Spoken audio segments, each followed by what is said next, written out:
네, 우리 28장에 이어서 29장을 좀 살펴가려고 합니다. 28장은 형 에서를 피해서 이제 외삼촌 집 라반 하란이 있는 그곳까지 이제 도피하는 그 야곱의 이야기를 우리가 살폈었죠. 그래서 그 길 도중에 노숙했던 그 야곱, 근데 그 자리가 이 하늘과 연결되어진 하늘 사닥다리가 이제 펼쳐지고 하나님이 임재하시고 그를 돌보시고 도우시고 그와 함께 하신다라는 것을 분명하게 보았던 장이 이 창세기 28장입니다. 그리고 29장에 이제 이르러서 이제 하란에 이제 도착하는 그 장면을 살펴볼 수가 있어요. 1절에 보니까 드디어 이제 동방 사람의 땅에 이르렀더라라고 이야기해요. 그 길을 떠나서 동방 사람의 땅에 이르러 이렇게 말하고 있죠. 이 하란에 다 들어간 건 아닌 것 같아요. 이제 하란 땅 인근에 있는 그 지역까지 지금 다 다다른 모습이에요. 그리고 먼저 들렀던 곳이 우물이에요. 우물. 2절에 보니까 우물이 있고 그 곁에 양 셋대가 누워 있으니 이는 목자들이 그 우물에서 양떼에게 물을 먹임이라. 그래서 지난번에 리브가를 얻기 위해서, 그러니까 이삭의 아내를 얻기 위해서 이 하란 땅에 다다랐을 때 늙은 종이 이 우물에 먼저 들렀고 그곳에서 이 부두엘의 딸 리브가를 만나게 됩니다. 근데 여기 지금 야곱도 마찬가지예요. 우물이 보이자 우물로 먼저 달려가서 그곳에서 목자들을 통해서 정보를 얻습니다. 그래서 그 당시 우물은 많은 가축들을 돌보고 또 그들을 먹이는 중요한 이 위치기도 하지만 많은 사람들이 오가기 때문에 거기에서 이제 많은 정보를 얻기도 합니다. 이 야곱은 그래서 목자들에게 그곳에 지금 머물고 있는 목자들에게 물어요. 내 형제여, 굉장히 친근하게 목자들에게 묻죠. 내 형제여 어디서 왔느냐. 그리고 그들은 하란에서 왔다고 이야기해요. 지금 야곱이 가고자 하는 곳이 하란이잖아요. 그리고 야곱은 다시 묻습니다. 너희가 나홀의 손자 라반을 아느냐? 나홀의 손자 라반을 아느냐? 그리고 안다라고 답해요. 그리고 그가 평안하냐? 이렇게 묻자 이제 평안하다라고 답을 목자들이 합니다. 그러면서 중요한 정보가 지금 나오는데 라반의 딸 이 라헬이 지금 라반의 양을 몰고 이 우물로 지금 오고 있다라고 알려줍니다. 본인이 지금 가야 될 그 곳이 바로 자기 외삼촌 라반의 집이잖아요. 근데 그 외삼촌 라반의 딸인 라헬이 라반의 양떼를 몰고 오고 있다라고 이야기하는 거예요. 그리고 그 라헬이 도착했을 때, 양떼를 몰고 도착했을 때 이 야곱은 어떻게 행하냐면 자기의 신분을 먼저 밝히지 않아요. 자기의 신분을 먼저 밝히지 않고 이 삼촌의 양떼를 마시게 합니다. 근데 거기 이제 우물을 큰 돌이 막고 있거든요. 그리고 아까 셋대가 모여 있음에도 불구하고 물을 마시지 않고 기다리고 있는 장면이에요. 근데 그 양떼가 다 모이면 그때 목자들이 여러 명이 이 돌을 들어서 옮기고 그때부터 물을 마시우기 시작한다고 해요. 우물이 굉장히 중요하기 때문에 그 우물을 보호하기 위함도 있을 거예요. 그런데 지금 이 라헬이 양떼를 데리고 도착하자 지금 야곱 홀로 이 돌을 옮긴 것처럼 보여요. 그래서 어떤 학자는 이 자리에서만큼은 야곱이 삼손과 같았을 것이다 라고 이야기해요. 그만큼 한 4-5명 정도가 이 옮겨야 될 그 돌을 지금 야곱이 이 엄청난 이제 힘을 가지고 이 우물을 막고 있는 이 돌을 옮겼다라고 이야기합니다. 그리고 이 모든 호의를 이 라헬에게 베풀죠. 근데 그 다음에 펑펑 울기 시작해요. 야곱이 물을 마시고 나서 펑펑 울면서 이제 입 맞추고 펑펑 울면서 아마 라헬이 굉장히 당황했을 것 같아요. 생전 처음 보는 남정네인데 갑자기 막 돌을 옮겨서 물을 마시우게 하더니 우물물을 다 마시우게 하고 나서는 펑펑 울면서 이제 지금 라헬에게 말을 건넵니다. 근데 들어보니까 이해가 되죠. 자신이 리브가의 아들임을 밝히고 자신이 왜 여기까지 이르렀는지 알리게 됩니다. 그리고 라헬은 이 소식을 듣고 자기 아버지 라반에게 급히 달려가요. 그리고 그 소식을 다 전하고 나서 라반이 또 급히 달려와서 야곱을 영접합니다. 맞이합니다. 근데 딱 라반이 그 야곱을 마주했을 때 뭔가 이상하다라는 생각이 들었을 거예요. 어때요? 전에 아브라함이 자기 아들 이삭을 위해서 리브가를 얻고자 했을 때 어떻게 일들을 처리했냐면 늙은 종을 보내고, 그리고 늙은 종만 보낸 게 아니라 낙타 10마리를 함께, 그리고 그 낙타 10마리에 굉장히 귀하고 값진 많은 재물들을 같이 보냈단 말이에요. 근데 이게 결혼 지참금으로 쓰기 위한 이제 용도였죠. 그런데 지금 이 이삭의 아들, 리브가의 아들 야곱이 도착했는데 아무것도 없는 거예요. 아무것도 없고 몸만 와 있는 거예요. 그리고 펑펑 울고 있고. 그러니까 이야기를 다 들어보니까, 집으로 맞이해서 이야기를 들어보니까 너가 정말 내 조카, 내 생질, 내 친척, 나의 누이 리브가의 아들이 맞구나. 그런데 이 기대했던 게 있을 거예요. 달려갈 때 여러분 라반이 원래 이렇게 뛰어갈 사람이 아니었을 거예요. 그런데 이전에 리브가를 데려갈 때 엄청난 재물을 안겨줬다라는 것을 그는 분명하게 기억하잖아요. 그러니까 이제 야곱이 왔을 때 그 또한 엄청난 것을 가져왔을 거라고 기대하는 마음에 굉장히 달려갔을 거예요. 근데 딱 마주했던 그 모습에 굉장히 허탈하고 낙심되고, 그리고 와서 정말 너 맞구나, 맞다. 그리고 여러분 한 달이 지나요. 그렇게 야곱을 맞이하고 한 달이 지나는데, 한 달이 지나고 나서 이 라반이 야곱에게 이렇게 묻습니다. 야곱아, 네가 비록 내 생질이다, 내 친척이다. 그런데 어찌 내가 내 일을 그저 너에게 하도록 하겠느냐.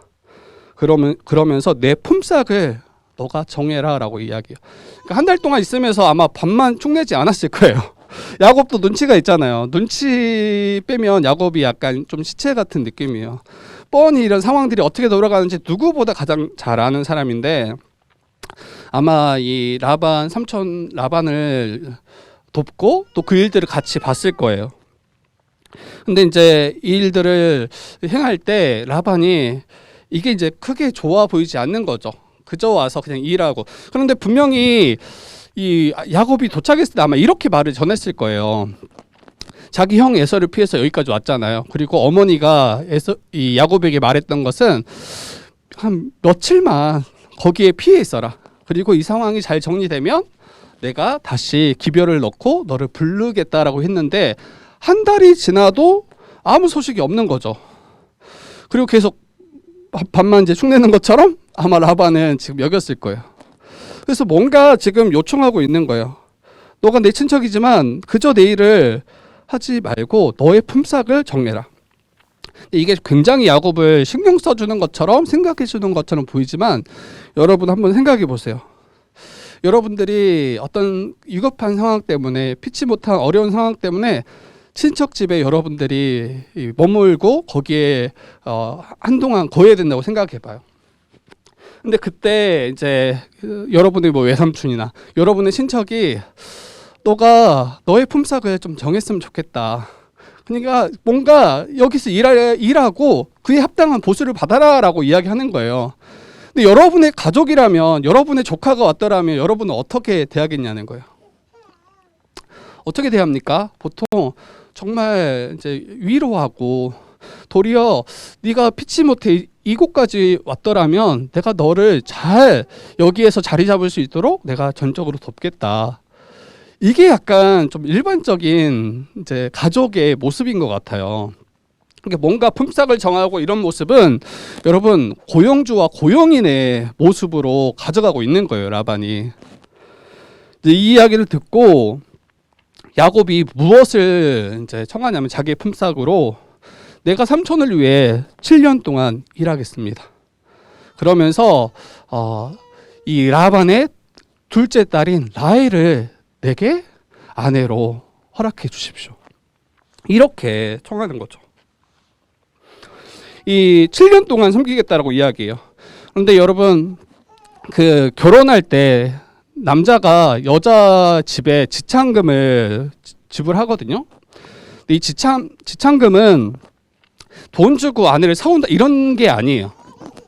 이 지참금을 통해서 혹시나 이혼을 하게 되거나 혹시나 남편이 일찍 죽어서 또 특별한 일 때문에 이 여인이 자기 친정으로 돌아와야 될 때가 생길 수 있는 거잖아요.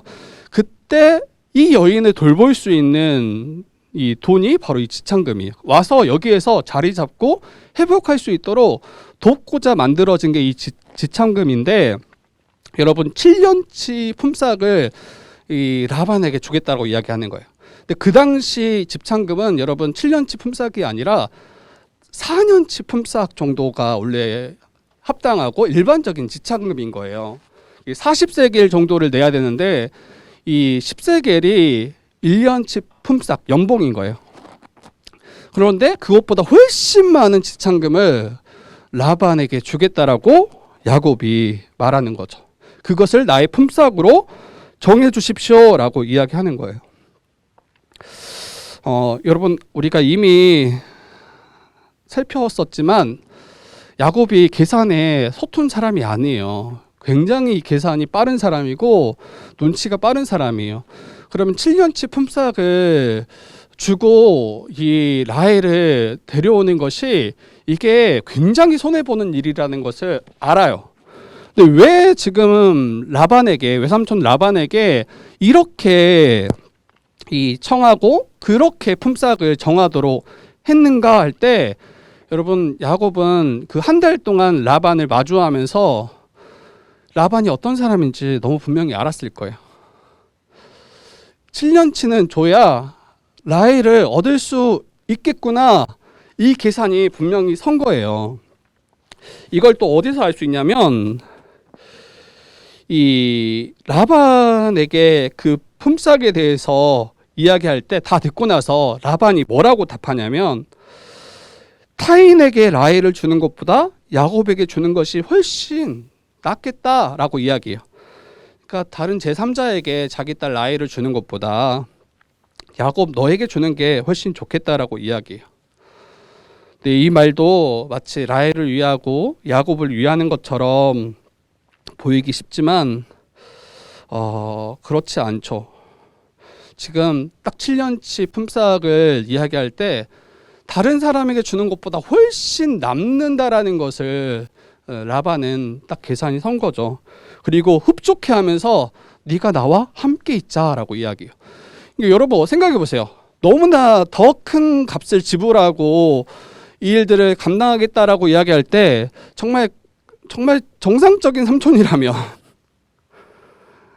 웬 말이니 7년치가 4년치 그냥 합당한 값을 하거나, 그리고 웬만하면 다 안 받아요. 일반적으로 너가 지금 이렇게 힘든 상황인데 그냥 2년치, 이것도 약간 애매해요. 그리고 2년치 받을 바에야 그냥 아내로, 자기의 둘째 딸을 아내로 보내고, 그리고 여기에서 너가 자리 잡았으면 좋겠다, 그리고 돕겠다, 이렇게 하는 게, 물론 오늘 시대가 이 정도까지 뭔가 대우하고 살펴주는 사람이 있을까 싶기도 하지만, 일반적인 정말 가족이라면 이렇게 나의 가족을 위해서 수고하고 그를 섬기는 게 좋아 보이는 모습인 것 같아요. 그런데 이제 야곱이 나와 함께 있자라고 라반의 그 이야기를 듣고 굉장히 그래도 기뻐해요. 그리고 여러분이 만약에 정말 말도 안 되는 그 비싼 값을 주고 뭔가 이 이익을 취하려고 할 때 그것보다 훨씬 비싼 값을 주고 이것을 가져와야 된다라면 이건 굉장히 불합리하다. 도리어 그 안에서 불평과 또 불만, 원망이 생기기가 쉬워요. 이거는 너무 자연스러운 일인 것 같아요. 근데 그럼에도 불구하고 야곱은 그러한 라반의 모습에 크게 개의치 않아요. 그리고 도리어 라헬을 사랑함으로 7년을 며칠같이 여겼더라라고 이야기해요. 대단한 사랑인 것 같아요. 대단한 사랑이다. 정말 자기가 좋아하는 그 사람을 위해서 7년 동안 거의 뭐 무보수죠. 거의 무보수. 물론 라헬을 얻지만 근데 그것을 개의치 않고 사랑함으로 7년을 며칠같이 여겼습니다. 세상적으로 이 외삼촌을 판단하자면 악덕업자보다 더 못됐어요. 제가 보니까 악덕업자는 남이잖아요. 그래도 남을 등쳐먹는 건데 이 지금 삼촌은 지금 가족을 등쳐먹는 거잖아요. 더 못됐다. 이런 생각이 들어요. 그리고 층적이기에 야곱이 느꼈던 그 상실감은 더 컸을 것 같아요. 그리고 기대했던 게 있잖아요. 야곱도 그래도 삼촌 집에 가면 자기를 살펴주겠지. 자기를 잘 맞이해 주겠지. 자기가 다시 일어설 수 있도록 도와주겠지. 이런 기대가 있었을 것 같은데 이게 다 무너져 내리는 상황인 겁니다. 남보다 약간 못한 가족처럼 보여요. 이 라반을 볼 때. 그럼에도 불구하고 이러한 때를 야곱은 전혀 거기에 크게 흔들리지 않아요. 도리어 라헬을 사랑함으로 그를 위해서 7년을 며칠처럼 굉장히 짧은 시간처럼 금세 지나간 거예요. 우리도 때로는 이러한 비슷한 상황을 마주하는 것 같아요. 정말 나를 살펴주고 나를 보호해 줄 거라고 기대했던 상대가 도리어 우리가 어려움에 처했을 때 이걸 도리어 이용하고 나를 위하는 척하지만 실제로는 자기를 위하는 그런 이들을 마주하기도 해요. 분명히 이야기를 들어보면 나를 위한 것처럼 보여. 그런데 그 실제는 자기를 위하는 그런 모습으로 드러날 때 이때 굉장히 낙심될 수밖에 없습니다. 근데 그러할 때 절망하지 않을 수 있는 그 방법이 이 말씀 안에 있어요. 근데 그게 뭡니까? 사랑하면 되는 것 같아요. 사랑하면 되고 그리고 희망이 있으면 돼요. 야곱에게 있어서 이 사랑의 대상은 라헬이죠. 라헬을 사랑했기 때문에 그와 함께하는 것만으로도 그냥 너무 기쁜 거예요. 그리고 7년 후에 이제 그를 아내로 맞이할 수 있다라는 것에 기쁜 거예요. 그리고 자기의 어떤 손해나 이 억울한 상황에 개의치 않고 도리어 기쁨으로 일들을 감당하는 것을 보게 됩니다. 여러분 우리 직장에도 그러한 이가 있을 수 있어요. 라반과 같은 이가. 또 우리의 가족 가운데서도 그러한 이가 있을 수 있는 거죠. 그리고 때로는 우리의 교회 가운데서도 있을 수 있어요. 그러한 이들을 만날 수 있단 말이에요. 나를 돌봐주고 나의 앞길을 누구보다 응원하고 잘 닦아줄 거라고 기대했던 이가 도리어 나를 이용하고 도리어 나의 앞길을 막는 것 같고 나를 살펴주지 않는 것처럼 보이는 그 상황 가운데 그때 혹시 우리가 마주하게 될 때 여러분 사랑하는 누군가 있으면 또 사랑받는 누군가 있으면 견딜 수 있는 것 같아요. 그리고 희망이 있으면 이 어려운 때를 지나서 이 라헬을 아내로 맞이하겠다라는 그 희망이 야곱에게 있는 거잖아요. 그러면 감당하겠다. 우리 교회도 마찬가지인 것 같아요. 때로는 이러한 상황 가운데 자기가 막혀 있는 것처럼 보일 때 그때 누군가 여러분을 사랑해주는 누군가가 있으면 또 여러분이 사랑하는 그 대상이 우리 가운데 있으면 여러분 어때요? 여러분 충분히 견딜 수 있어요. 그리고 그게 끝이 아니고 그것을 넘어서 우리가 더 잘 회복되어지고 자라가고 이것을 통해서 열매 맺을 거라는 그 희망이 있으면 여러분 감당할 수 있는 거예요. 제가 부교육자로 사역했던 여러 교회들이 있어요. 그리고 이제 교회에 부임하기 위해서는 처음에 담임 목회자나 아니면 거기 장로님들하고 면접을 봅니다. 그 면접에 통과하고 나서 이제 제 부임하는 거죠. 근데 면접을 볼 때 여러 많은 이야기들을 나눠요. 그리고 그 교회 사역할 때 여러 가지 조건들, 제가 원하는 부탁드려야 되는 조건들도 있고 또 교회가 저에게 부탁하는 조건들이 있어요. 이것들을 아주 잘 이야기하고 또 나누고 어느 정도 합의를 하고 교회에 부임하는 거죠. 그런데 여러 교회를 제가 이제 부임하고 사역하면서 이게 안 맞을 때가 너무 많았어요. 그러니까 분명히 이야기할 때는 다 그와 같이 다 합의되고 이야기되고 어떤 부분들은 배려하고 또 저도 배려받는, 저도 배려하고 저 배려받는, 이것들이 다 이야기되고 이 부임을 하는데 막상 들어가 보면 그게 다 이제 언제 그런 이야기를 했는지처럼 이렇게 다 뒤바뀌어 있는 경우들을 맞이해요. 근데 뭐 그 목사님이 나빠 이런 게 아니라 그냥 그 교회 상황이 그런 거예요. 도무지 그렇게 할 수 없는 상황이에요.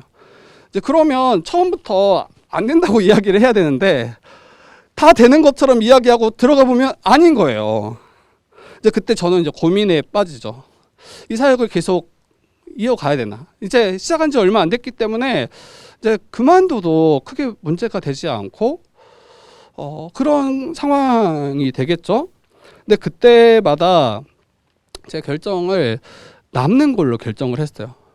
근데 그 중요한 그 결정의 지점이 뭐였냐면 제가 마주했던 그 아이들, 그리고 제가 만났던 청년들, 또 제가 지도했던 대상들, 그분들과 몇 주만 같이 마주해도 어느 순간 정이 들어있어요. 정이 들어있고 어느 순간 극률하게 여기고 있고, 그 상황들이 만만치 않으니까, 그 교회적 상황들이 만만치 않으니까 어떻게 도울 수 있을까? 어떻게 섬길 수 있을까? 그리고 어느 순간 시간이 좀 지나 있으면 사랑하고 있는 모습을 보게 되는 것 같아요. 그때 그 전에는 이제 답답하기도 하고 당황스럽기도 하고 어떨 때는 이제 분이 나기도 해요. 왜 그때 말하지 않고 이제 와서 이렇게 이야기를 바꾸나. 그런데 어느 순간 이 사랑하게 되면서 그 사랑하는 이들을 위해서 양보하는 게 전혀 문제가 되지 않더라고요. 더 수고하는 일이 결코 억울하거나 답답하거나 고통스러운 일이 아니게 되더라고요. 그리고 제가 전하는 나누는 그 복음이 또 그들을 더 새롭게 하고 온전케 세워갈 것을 이 기대하고 소망하고 희망하는 걸로 인해서 도리어 그 사역 가운데 진짜 큰 기쁨들을 저는 가는 사역지마다 누렸던 것 같아요. 그리고 그로 인해서 제가 더 짊어져야 했던, 세상적으로는 좀 부당하다라고 여겨지는 그 일조차도 전혀 문제가 되지 않았습니다. 여러분, 성도는 이미 사랑하는 자들이잖아요. 그리고 이미 너무나 분명한 소망, 희망을 가지고 있는 자들입니다. 사랑하는 주님이 나와 함께 계시고 주 안에 사랑하는 지체들이 함께 있기에 때로는 우리로서는 이해할 수 없고 우리로서는 감당하기 어렵다라고 여기는 그러한 상황 속에서도 능히 감당할 만한 힘과 지혜와 그 능력이 우리 안에 있음을 우리가 잊지 않았으면 좋겠어요. 주님의 약속이 우리 가운데 이미 주어졌잖아요. 그 소망, 하나님 나라에 대한 소망이 우리 가운데 이미 지금 주어져 있습니다. 주님 다시 오실 때 완성될 그 영원한 기쁨, 평안, 그것이 이미 내게 주어졌기 때문에 지금 당장의 삶은 때로는 고되고 때로는 이 고통 가운데 있다 할지라도 기쁨과 감사로 살아갈, 또 이길 수 있는 그 힘이 내게 주어졌다라는 것을 믿으셨으면 좋겠어요. 여러분, 7년이 며칠 같았더라. 여러분, 금방 지나가요. 지금 우리 개척한 지 벌써 3년이잖아요. 저는 너무 놀라워요. 정말 놀라워요. 이게 언제 이렇게 3년이, 전에는 언제 개척하나, 언제 이때가 오나, 늘 그게 한참 멀고 마치 오지 않을 것처럼 하는 그 불안감, 그거가 늘 저를 사로잡았더라면 지금은 개척한 후에는 너무 시간이 빨리 흘러가고 있어가지고 제가 늘 여러분하고 이야기하잖아요. 곧 은퇴할 것 같다. 아직 젊은 목회자인데도 벌써 은퇴를 진짜 멀지 않은 것 같아요. 뭐 저 노후 준비를 어떻게 이런 거 말고 정말 곧 은퇴하고 곧 주님 만날 날이 정말 멀지 않았다라는 생각이 매번 들어요. 매번. 여러분 정말 금세 지나가요. 금세 지나가요. 그리고 지금 그 어려운 때 야곱이 금세 지나갔던 것처럼 그때가 우리도 금세 지나갈 거를 우리가 잊지 않았으면 좋겠습니다. 네, 우리 약속한 7년이 찼어요, 여러분. 놀랍죠? 방금 전까지만 해도 그 7년 근데 지금 다 찼어요. 기한이 다 찼고 야곱이 얼마나 기대했을까요? 정말 기대했을 것 같아요. 7년 동안 그 며칠처럼 여기고 하루하루를 기대하면서 그 날을 채웠을 거예요. 그리고 삼촌 라반에게 찾아갑니다. 기한이 다 찼으니 내 아내를, 아직 혼인식도 안 올렸는데 벌써 이미 마음은 7년 동안 내 아내요, 내 아내. 내 아내. 그러면서 내 아내를 내게 주소서 이렇게 청해요. 내 아내를. 그리고 라반은 그곳 사람들을 다 모아서 잔치를 베풉니다. 다행이죠. 또 혹시나 또 뭔가 일을 벌일까봐 긴장하고 있었을 텐데. 그런데 사람들을 불러 모아서 잔치를 베풀고 이 딸을 이제 보내요. 그 아내로. 근데 그 다음 날이 문제예요. 그 다음 날. 첫날 밤을 잘 보내고 나서 아침에 일어나서 아내를 마주하는데 라헬이 아닌 거죠. 첫째 딸 레아인 거예요. 정말 정말 그냥 우리가 하나님 몰랐더라면 이때 욕해야 돼요. 욕하고 그 라반의 멱살을 딱 잡고 흔들어 대면서 내가 당신을 위해서 어떻게 수고하고 애썼는데 지금 이렇게 내게 대합니까? 여러분 이렇게 해야 되는 상황인 것 같아요. 아니 그리고 또 야곱도 그렇죠. 첫날 밤을 같이 보내는데 아내 얼굴도 지금 몰랐던 상황인 거죠.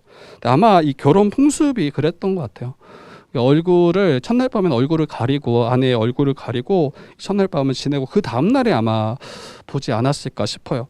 그 리브가가 이제 이삭에게 시집갈 때도 멀리서 이삭이 있는 줄 알고 저 사람이 누구냐? 당신이 결혼할 아브라함의 아들 이삭입니다. 그때 너울을 딱 가려요. 리브가가 자기 얼굴을 가려요. 정말 황당했을 것 같고 야곱은 정말 이 배신감이 이루 말할 수 없었을 것 같아요. 근데 여러분, 근데 이런 상황들이 우리에게 일어난다라는 걸 여러분 아세요? 이건 뭐 실제로 결혼했는데 아내가 바뀌고 남편이 바뀌고 이런 이야기가 아니라 여러분 우리는 늘 라헬을 꿈꿔요. 늘 어떤 상황, 우리가 거하는 곳, 또 우리가 만나는 이들을 기대하고 라헬을 꿈꿔요. 그리고 분명히 라헬이었어요. 분명히 라헬이었어. 근데 아침에 눈 떠서 딱 마주하니까 레아야. 많은 이들이 새로운 일을 시작할 때 굉장히 기대하잖아요. 청소년들 어때요? 청소년들 고등학생들이 20살만 되면 대학만 가면 막 마음껏 자유를 누리고 인생을 마음껏 자기의 뜻대로 원하는 대로 살아갈 걸 기대해요. 근데 막상 딱 대학교 들어가면 또 다시 이 취업의 굴레 또 더 큰 고민들, 어려움들 마주하잖아요. 분명히 고등학교 때까지만 해도 라헬을 꿈꾸고 이제 라헬 만나겠지 했는데 이제 딱 대학에 들어가니까 레아야, 그냥 레아고. 여러분 결혼도 마찬가지예요. 연애 때는 라헬이에요. 연애 때는 라헬이고 내가 평생 함께할 라헬. 이 사람만 있으면. 그런데 결혼 후에 눈을 딱 떠보니까 레아야. 이게 미혼자들한테 너무 안 좋은 메시지인 것 같은데 이게 그럴 때가 많아요. 그럴 때가 많아요. 아침에 눈 떠보니까 라헬인 줄 알았는데 레아야. 기대했던 결혼 생활은 온데간데 없고 너무도 쓴 아픔들을 서로를 통해 마주하는 거죠. 여러분 멀리 찾을 필요도 없어요. 교회 개척도 마찬가지였잖아요. 우리 교회 개척도 막 성경적인 교회를 꿈꾸고 막 정말 우리가 개척만 하면 큰 것들을 기대하고 하나님 나라가 막 펼쳐지고 막 너무 이제 우리가 아름답고 풍요로운 그 나라를 기대하고 딱 개척 시작했는데 그때 또 레아야. 날마다 뭔가 일이 많고 고되고 힘들고 하나님 나라가 분명히 있다라고 임했다라고 이야기했는데 어느 순간 그게 아닌 것처럼 보이는. 여러분 근데 이러한 야곱의 이 황당함, 답답함 이게 본래 야곱이 다른 사람들에게 줬던 모습인 거예요. 자기 형 에서를 속였잖아요. 자기 아버지 이삭을 속였잖아요. 분명히 이삭은 에서를 기대하고 있었단 말이에요. 첫째 아들이 와서 내 복을 받기를 기대하고 한참 기다리고 있었고, 그리고 분명히 에서가 와서 내 복을 받았다라고 여겼단 말이에요. 나중에 다 보니까 어때요? 야곱이었어요. 야곱. 형도 자기가 이 복을 받을 거라고 확신했고 그 어떤 것도 그것을 막을 수 없다라고 생각했었는데 나중에 다 보니까 야곱이 다 그 복을 가로채 갔던 모습들. 이게 다 라헬을 기대하지만 어느 순간 보니까 다 레아를 마주하고 있는 모습이에요.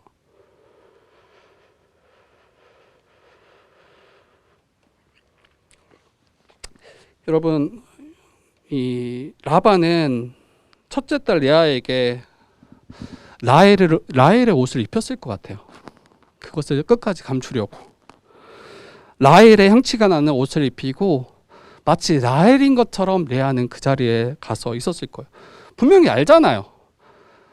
야곱이 좋아하고 야곱이 아내로 삼기 원하는 사람이 자기가 아니라 자기 동생 라헬이라는 걸 알잖아요. 근데 거기에 침묵하고 있는 그 레아의 모습. 지금 다 피해자인 거예요. 또 야곱 한 사람으로 인해서 이삭, 에서, 또 리브가까지 그 모든 관계가 다 깨어졌던 것처럼 이 라반의 이 욕심 때문에 결국에는 레아도 불행하고 야곱도 불행하고 그리고 라헬도 불행하고 거기에 있는 사람들이 다 또 고통 가운데 있는 거죠. 그런데 그 라반의 모습이 이전에 야곱의 모습과 똑 닮았다 있는 거예요. 그러니까 야곱이 정말 황당하고 분이 났을 거예요. 어찌 나를 속였습니까? 이렇게 계속 라반에게 묻고 있는 모습이에요. 그러면서 이제 라반은 정말 뻔뻔하죠.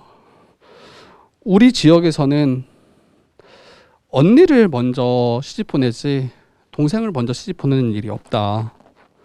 이렇게 이야기해요. 그리고 라헬을 데려오기 위해서 7년치 품삯을 지불했잖아요. 그러면서 7일 후에 너가 라헬을 너의 아내로 맞이하게 될 거다. 그러면서 또 7년을 요구합니다. 또 7년을.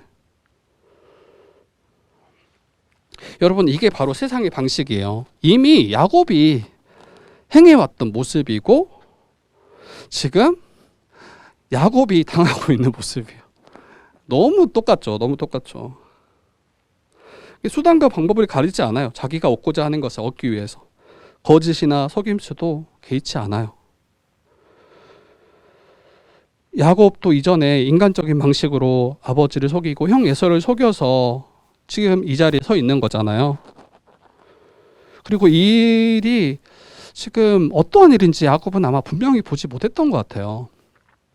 근데 라반을 통해서 이걸 직접 마주하는 거죠. 라반을 통해서 이게 얼마나 자신을 고통케 하며 절망케 하는 일인지 그냥 정확히 마주하게 되는 모습입니다.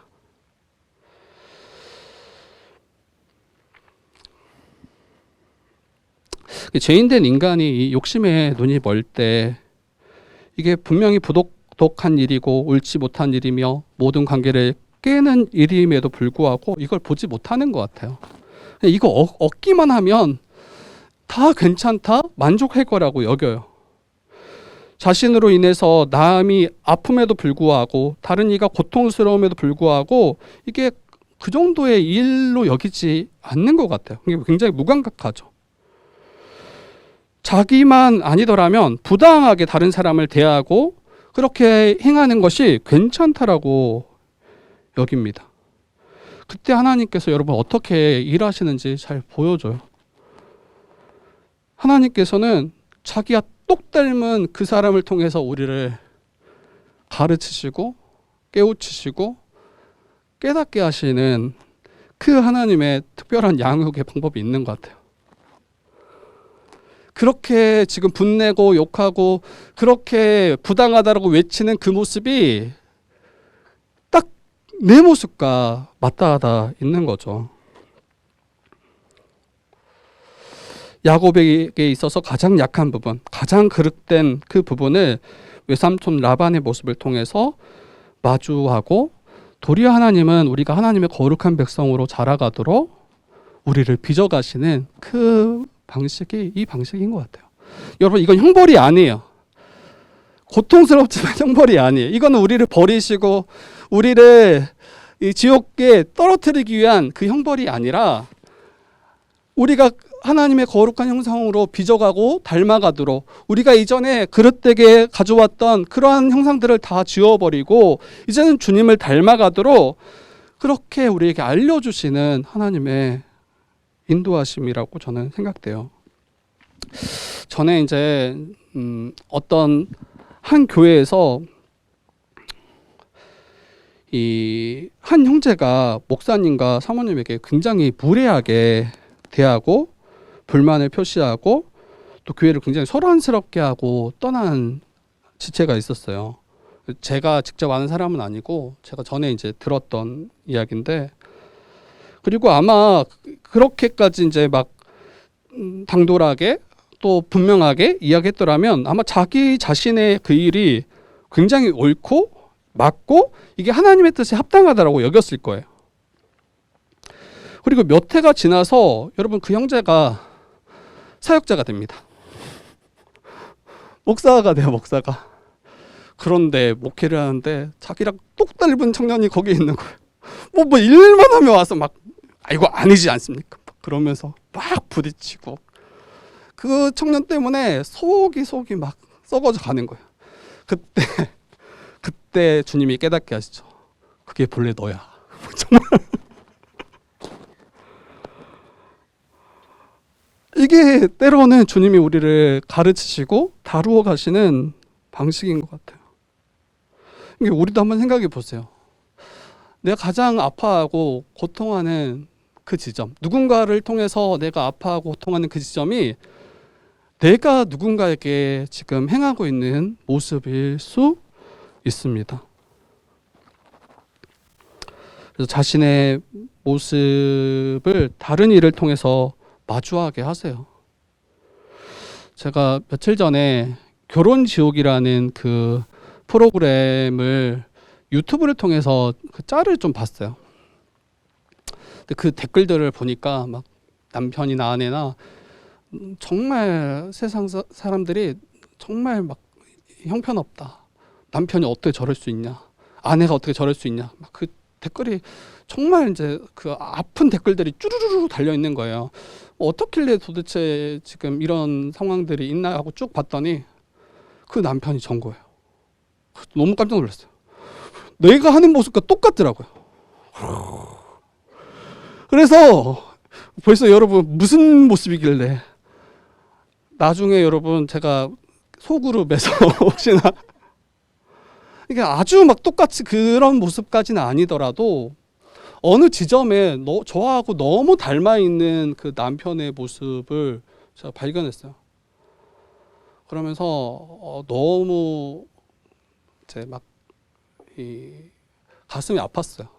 가슴이 아팠고, 내 이렇게 행하고 있었구나를, 물론 이제 다른 이유 뭐 여러 가지 상황들은 다르겠죠. 근데 그거를 보기 전까지는 저는 제가 그런 모습일 거라고 생각을 전혀 안 했어요. 근데 그게 제 모습이더라고요. 그리고 이 선이를 제가 양육할 때 선이가 가끔 굉장히 말도 안 되는 걸 고집부릴 때가 있어요. 이건 뭐 모든 아이들이 있을 거예요. 막 갑자기 막 짜증을 아주 심하게 낸다거나 막 분을 내는데 별 이유도 없어, 가끔은. 그리고 가끔 엄마 아빠에게 장난을 치는데 막 심하게 아플 정도로 막 때려. 장난인데. 이거 아마 선이가 보고 있을 텐데. 그리고 분명히 제가 선이의 이름을 여러 번 불렀는데 분명히 들었어. 그런데 못 들은 척. 이럴 때가 있어요. 근데 그때 제가 이제 선이를 붙잡고, 그리고 이게 아이들을 위해서 이제 합당하지 않다라는 것을 아니까 제가 선이를 붙잡고 이렇게 말합니다. 만약에 아빠가 선이가 하는 것처럼 선이에게 대한다면 너는 어떨 것 같니? 이렇게 제가 물어요. 굉장히 부드럽게. 제 아들한테는 부드럽습니다. 아시겠지만 이렇게 부드럽게 물어요. 그러면 제 아들은 정말 뭐 생각할 것도 말 것도 없어요. 그 짧은 시간에 바로 답해요. 아빠는 내게 그렇게 하지 않았으면 좋겠어. 아빠는 자기가 똑같이 나를 대하지 않았으면 좋겠어. 이렇게 대답을 해요. 그 일이 자신을 힘들게 한다는 것을 너무 잘 알아요. 그리고 한번 이제 저를 막 심하게 막 이렇게 장난칠 때 아마 제 아내한테 더 심하게 아들이 할 거예요. 근데 가끔 저한테도 이제 심하게 장난치는데 요즘 저한테는 안 그래요. 제가 똑같이 대해줬거든요. 제가 막 얼굴을 막 뚝뚝 치는 거예요. 그러니까 제가 조금 더 강한 힘을 가지고 얼굴 툭툭툭툭 치니까 아빠 왜 내게 이러냐는 거예요. 아니 너가 나한테 한 건데. 제가 뭐 화나서 이런 게 아니라 이걸 좀 아들이 알았으면 좋겠다. 본인이 장난이라고 하는 거, 자기가 괜찮다고 여기는 것이 다른 사람들을 아프게 하고 힘들게 한다라는 것을 좀 알려줄 필요가 있겠다라고 해서 제가 똑같이 톡톡톡 때리니까 아들이 그 다음부터는 저한테는 안 하더라고요. 근데 엄마한테는 아직도 해. 이게 저한테는 이게 이제 이렇게 똑같이 당한다는 거 아니까. 여러분, 이처럼 자기가 직접 이 고통을 마주하기 전에 모를 때가 많아요. 정말. 최악은 다른 사람에게 자기가 그렇게 행하는 건 괜찮고 자기가 다른 이로 말미암아 당하는 거는 이건 도무지 견디지 못한 거. 이게 최악인 것 같아. 차라리 한 가지만 하세요. 한 가지만. 당하거나 되거나. 근데 어떤 사람은 다른 이에게 자기가 행하는 거는 굉장히 합리화시키고 괜찮다고 여기고 자기가 당하는 것은 이제 아주 죽일 사람 만드는 거죠. 그 대상을. 여러분, 황금률을 우리가 기억했으면 좋겠어요. 여러분이 정말 대접받고자 하는 대로 대접하셔야 돼요. 이게 주님께서 우리에게 말씀하신 황금률이에요. 여러분, 하나님께서는 미성숙한 우리를 성장시키기 원하세요. 우리가 예수를 믿고 생명을 얻었잖아요. 근데 거기에 딱 구원받은 그 처음 상태로 우리가 머무르거나 멈춰 있는 것을 바라시는 게 아니라 우리가 예수를 믿었더라면 이제 생명이 시작된 거예요. 시작된 그 생명이 계속 자라가고 그 주님 닮은 성품으로 빚어져 가도록 하나님은 때로 이러한 방식으로 우리를 다루어 가신다라는 것을 잊지 말았으면 좋겠습니다. 그리고 가장 우리가 자주 들을 수 있는 말, 부모님들이 이제 굉장히 속을 심하게 썩힌 자녀들한테 뭐라고 말합니까? 너도 너랑 똑같은 애 낳아서 길러봐. 여러분, 이게 가장 무서운 이야기예요. 가장 무서운 이야기. 여러분 인간적인 방식을 따라서 더 이상 우리가 행하지 않았으면 좋겠어요. 그 일이 얼마나 많은 이들을 고통케 하고 아픔을 낳는지 우리가 분명히 알았으면 좋겠어요. 이러한 말씀을 주시는 것은 그 길로 가지 않도록 우리에게 가이드 하시는 거예요. 너도 똑같이 당해보고 그때 깨닫고 돌이켜, 이게 아니라 물론 우리는 그럴 수 있는 존재예요. 그러나 미리 이 말씀을 통해서 우리가 그 길 아닌 하나님의 방식과 하나님의 뜻대로 합당하게 우리에게 주어진 일들을 또 우리가 맺고 있는 그 관계들을 맺어가도록 우리에게 원하신다라는 것을 우리가 믿고 나아가는 우리 되어졌으면 좋겠습니다. 네, 우리 한 가지만 더 뒤에 살펴보고 마무리하겠습니다. 여러분, 야곱은 비록 큰 대가를 지불했지만 자신이 갖고자 하는 거 다 어떻게든 다 쟁취했던 인물이에요. 여러분, 라헬 얻었어요. 7년을 더 수고해서. 앞에 처음 라헬을 얻기 위해서 7년을 이제 수고하겠다. 7년을 라반을 섬기겠다. 이것도 부당한 일이었는데 지금 레아를 얻게 됐잖아요. 그리고 나서 라헬을 7년간 네가 나를 위해서 더 수고하면 내가 라헬을 주겠다고 하니까 지금 야곱은 결정할 수 있는 다른 선택지가 없어요. 더 섬겨야죠.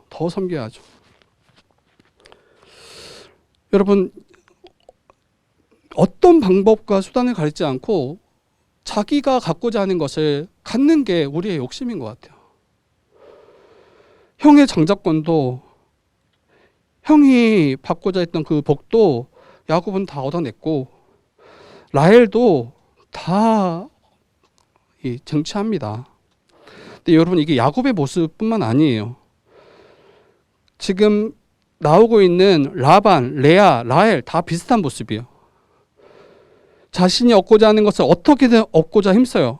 라반은 어때요? 조카 야곱, 그 아주 어려운 상황 가운데 있는 그 야곱을 이용한다니까요. 그를 속여서, 그리고 자신의 두 딸도 지금 이용하는 거예요. 자신의 두 딸을 이용해서 큰 부를 얻고자 합니다. 그리고 그런 방식으로 굉장히 큰 부를 야곱을 통해서 이루어요. 인간적인 방식으로 성공을 맛봐요.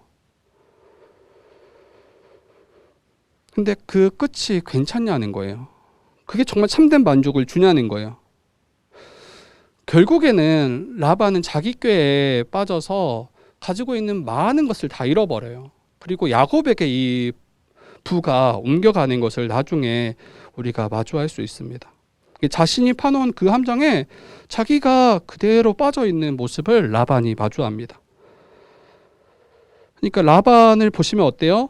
그런 세상적 방식이 바로 지금은 효과가 있는 것처럼 보여요. 약간의 속임수, 약간의 타협, 이런 것들이 뭔가 성공을 가져오고 뭔가 만드는 것처럼 보여요. 그러나 실제로는 이것으로 인해서 만족할 수 없다라는 거예요. 참된 복을 누릴 수 없다라는 거예요. 레아도 마찬가지예요. 레아가 가장 큰 피해자 맞아요. 근데 레아는 여러분, 남편의 사랑을 그 죽는 날까지 갈구했던 사람이에요. 늘 남편의 사랑에 목말라 했던 여인이에요. 그리고 자녀를 출산함을 통해서 그 자녀를 출산할 때 남편이 이제는 나를 사랑하겠지, 남편이 이제는 나를 사랑해 주겠지, 이 자녀를 통해서 남편으로부터 결핍된 그 사랑을 채우려고 했던 인물이 레아예요. 하나님은 그 레아를 긍휼히 여겨주시죠. 그래서 레아와 야곱 사이에 7명의 자녀들이 나와요. 6명의 아들과 1명의 딸. 그런데 레아가 기대했던 그 야곱의 사랑을 얻지 못해요. 결국 레아는 많은 자녀를 낳고 어떻게든 남편의 사랑을 갈구했지만 늘 목말라하고 늘 불행한 삶을 살았던 인물입니다. 근데 라헬도 마찬가지예요. 남편의 사랑은 분명히 얻었어요. 그런데 자녀가 없음으로 인해서 또 고통 가운데 있는 모습이에요. 그 30장 1절에 보면 이렇게 말해요. 야곱에게서 아들을 낳지 못함을 보고 그의 언니를 시기하여 야곱에게 이르되 내게 자식을 낳게 하라. 그렇지 아니하면 내가 죽겠노라. 이렇게 이야기해요. 지금 언니는 이렇게 많은 자녀를 낳고 그 자녀를 통해서 기쁨을 누리는데 나는 어떻게 한 명의 자녀도 없냐는 거예요. 그러면서 야곱에게 따지면서 내게 자식을 낳게 하라. 안 그러면 난 죽겠다라고 이야기해요. 여러분, 남편의 사랑은 있었지만 그 인생도 여전히 자녀의 목말라하고 여전히 고통 가운데, 불행 가운데 있는 모습이에요.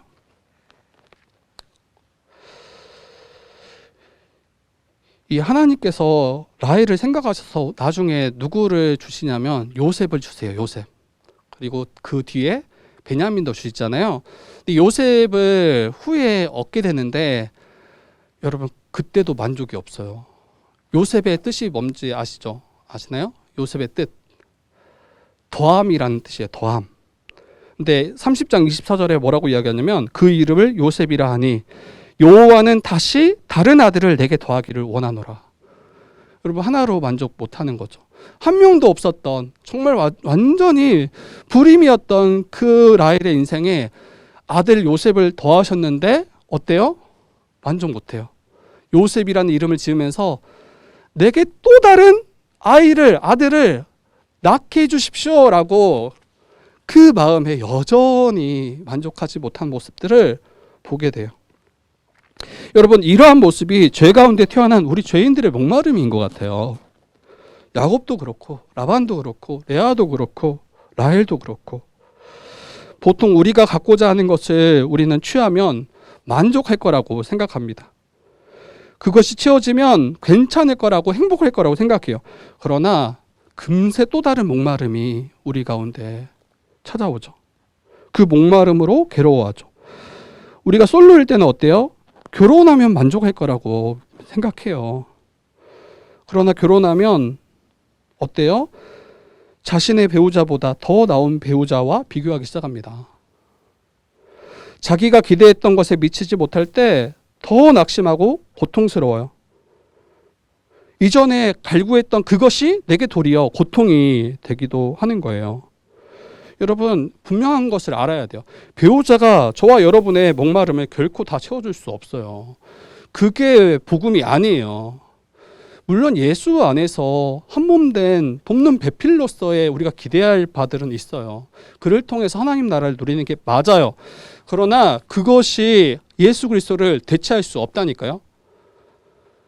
예수 안에 거할 때, 그로 인해서 온전히 만족할 때 그때 기쁨이 있는 거예요. 그렇지 않으면 늘 나의 배우자의 어떠한 상황과 상태와 그 유무에 따라서 내 기쁨과 내 평안이 좌지우지 되는 거잖아요. 어떤 이들은 남편과 아내로부터 채울 수 없었던 목마름을 자녀를 통해서 어떻게든 채우려고 해요. 그러나 그건 또 다른 비참의 시작이에요. 자기 아들을 통해서 남편의 그 사랑을 채우려고 해요. 자기 딸을 통해서 남편으로부터, 아내로부터 얻지 못한 그 사랑을 채우려고 해요. 이건 자녀들 또한 비참하게 만드는 일이잖아요. 레아와 라헬을 보시면 분명하게 나와요. 자녀가 주는 기쁨이 커요. 자녀가 주는 기쁨과 이 즐거움이 너무 커요. 그러나 그게 나의 온전한 만족함은 될 수가 없습니다. 여전히 목말라요. 여전히 목말라요. 물질도 마찬가지예요. 라반 우리가 앞에 살펴보셨지만, 근데 문제는 여기 있는 우리 지체들 중에 이 물질을 넘치게 지금 받아본 경험이 없어가지고 늘 갈급할 수밖에 없겠다. 이게 우리의 약간 또 비참하긴 한데, 정말 이걸 말로 다 마주하면 더 분명히 알겠지만 뭐 어쩔 수 없죠. 뭐 아주 물질을 넘치게 소유해본 이들이 없어가지고 늘 더 갈급할 것 같아. 저도 그래요, 때로는. 그러나 정말 큰 부를 가진 이들은 어떻게 말합니까? 어떤 사람이 인터뷰 때 질문했더라고요.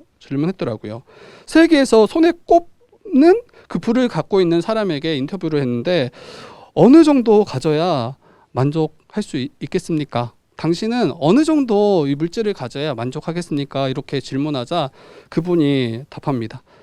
조금만 더요. 이렇게.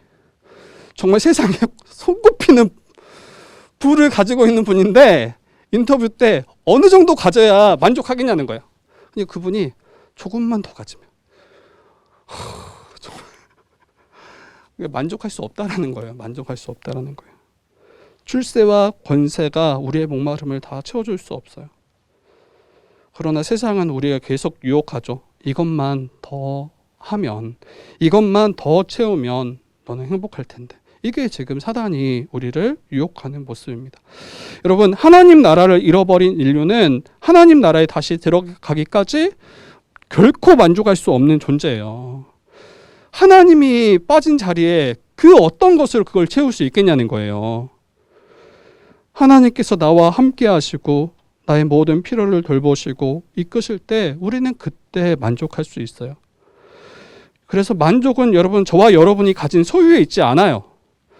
그것이 더 있고 없고가 우리가 만족하는 그 기준이 될 수가 없어요.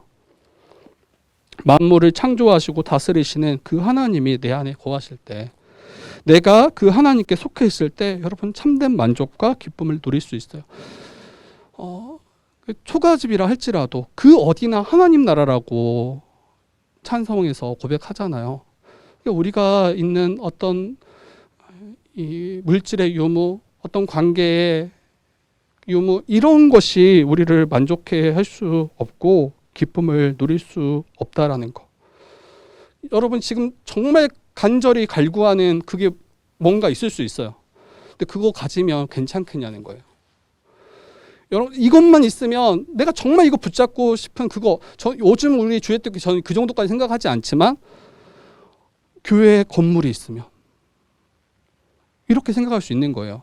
그러면 우리 교회가, 우리 지체들이 더 뭔가 만족을 누리고 더 우리 교회가 잘 부흥하고 성장할 텐데, 여러분 거기가 함정인 거예요. 거기가 없어도 만족하고 기뻐하고 한 몸으로 한 가족으로 거기에서 하나님 나라를 누릴 수 있을 때도 누릴 수 있는 거예요. 없는데 생겼으니까 누리는 것은 여러분 그 상황과 환경이 주는 일시적인 기쁨일 뿐이에요.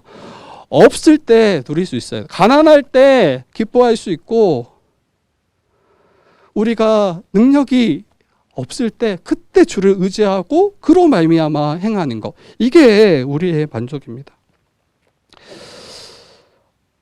여러분 30장 후반부부터 31장 내용을 쭉 보면 이제 야곱이 낳은 자녀들의 이름이 쭉 기록되어져요. 레아를 통해서 처음에 넷을 낳고, 라헬이 이게 시기에서 자기 여종 비라를 야곱에게 첩으로 줍니다. 그리고 비라를 통해서 2명. 그리고 또 레아가 이걸 시기해서 자기 여종 실바를 또 야곱에게 첩을 줘요. 그를 통해서 또 2명. 그리고 레아가 또 낳아요. 또 출산해서 이제 또 2명. 그리고 마지막 라헬이 2명. 그래서 총 12명의 아들을 얻게 돼요. 제가 이 과정을 보니까 그냥 다 매 순간이 고통의 과정이에요. 고통의 과정. 계속 시기하고 만족하지 못해서 계속 갈구하는 그 모습. 남편의 사랑을 갈구하는 레아. 자녀가 없어서 계속 자녀를 또 갈구하는 라헬. 자기 여정을 통해서 어떻게든 그것을 채우려고 했던 그 모습들.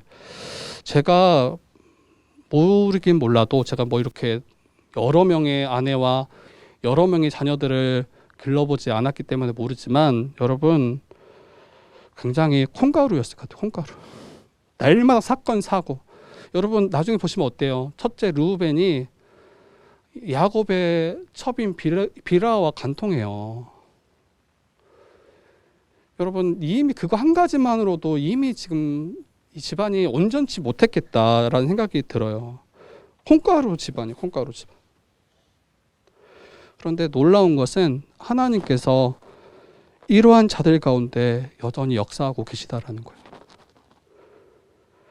후에 하나님께서는 야곱으로 인해서 출생한 12아들을 이스라엘의 그 나라를 세울 12지파로 삼으시잖아요. 또 레아를 통해서 출생한 유다를 통해서 결국 예수 그리스도까지 나오시잖아요. 그리고 하나님 나라를 임하게 하시고 또 완성케 하실 거잖아요. 제가 이거 보면서 야곱과 그의 아내들 또 그의 자녀들을 보니까 그냥 온갖 쓰레기들이 난무하고 썩은 내가 진동하는 마치 매립지 같은 느낌을 받았어요. 도무지 어떠한 소망과 희망도 찾을 수 없는 정말 썩은 내가 진동하는 그 쓰레기장이 그냥 우리의 인생과 같구나라는 생각이 들었어요. 그런데 정말 놀라운 거는 그러한 쓰레기장 가운데, 매립지와 같은 상황 가운데 하나님께서 생명을 꽃피우시고 하나님 나라가 임하게 하시고 하나님 나라의 복과 안식을 누리게 하신다라는 거예요. 거기에 우리의 만족이 거기에 있어요. 여러분 시편 23편에 다윗이 이렇게 이야기합니다. 여호와는 나의 목자시니 내게 부족함이 없으리로다. 우리는 언제 부족함이 없고 언제 만족할 수 있습니까? 오직 여호와께서, 오직 하나님께서 나의 목자 되시어서 나를 인도하시고 돌보시고 지키실 때 다른 것이 결코 우리를 온전히 만족해 할 수 없다라는 거, 나를 지킬 수 없다라는 것을 좀 분명하게 알고 믿었으면 좋겠어요. 문제는 여호와가 나의 목자 되신다라고 이야기할 때 그것이 충분치 않다라고 여길 때가 문제인 것 같아요. 그러나 여호와 하나님이 누구신지 저와 여러분들이 말씀을 통해서 분명히 알아가신다면, 또 여호와 하나님께서 우리를 위해서 약속하신 그 약속이 무엇인지, 또 우리의 구원을 위해서 어떤 일까지 행하셨는지를 분명히 알고 믿는다면, 여러분 우리는 하나님 한 분만으로, 우리 예수 그리스도 한 분만으로 만족할 수 있음을, 그리고 만족하는 우리 주의 뜻교회 지체 되기를 주님의 이름으로 축복합니다.